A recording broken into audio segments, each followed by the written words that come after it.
ما تزوجوش بالمطلقه، انا كنقولها انت تزوجوا بالارمله، ما تزوجش بالمطلقه الا كنتي يلاه غتزوج. اقسم بالله حاقده ستاجيره مهما ادعت ان ليس لها ماضي، اقسم بالله تتخرج لك الماضي. ما فيهمش الخير، كيدفاو كيسخنوا كيوليو وجه اخر. النبي عليه الصلاه والسلام قال لنا، قال واحد الصحابي سميتو جابر: يا جابر اتزوجت؟ قال نعم. قال لي: وتزوجتي؟ قال لي قال لي: عزبه ولا امراه؟ بكر ام تيب؟ قال تيب. قال لي: واش عزبه ولا امراه؟ قال لي: امراه. ويقول لي سيدي النبي: هلا يا جابر، هلا بكر تداعبها وتداعبك. وقال في الحديث الثاني، وكان الضرر هنا، قال لي سيدنا جابر: يا رسول الله راه عندي وليدات عندي خوت وكذا. اقر النبي عليه الصلاه والسلام اذا كان الضرر، لكن سمعوا الحديث الثاني كيقول فيه سيدنا النبي عليه الصلاه والسلام: عليكم بالابكار فانهن انتق ارحاما واعذب افواها.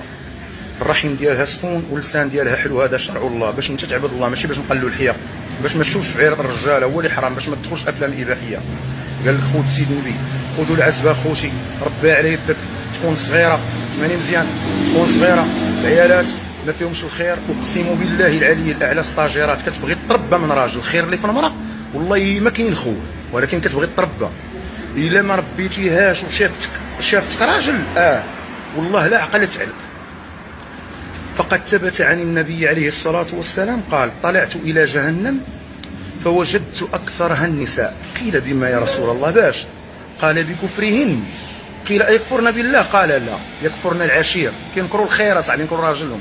يكفرن العشير وهو الزوج، ويكفرن الإحسان، قمة الخير الإحسان، ويكثرن اللعن، تسخط.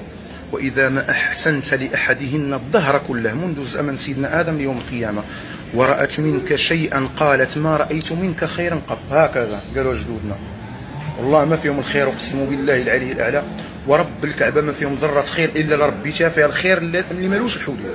ولكن ما مربياش تاخذها، ما مربياش ولا تاخذها وما تربياش، غتشوف أشر مخلوق في الدنيا المرأة. وصى عليها حبيبنا النبي عليه الصلاة والسلام فقال: تنكح المرأة لأربع: لمالها، من عند الله المال، من عند الله المال اللي كيعطيه الله، وجمالها كيعطيه الله، ونسبها كيعطيه الله، ودينها كتكتسب المرأة. الدين يكتسب، أما الباقي فيعطى. خذي المكتسب، خذ دين الله جل وعلا. بارطاجي واخوتي الفيديو 07 16 77 34 77 اللي بغيت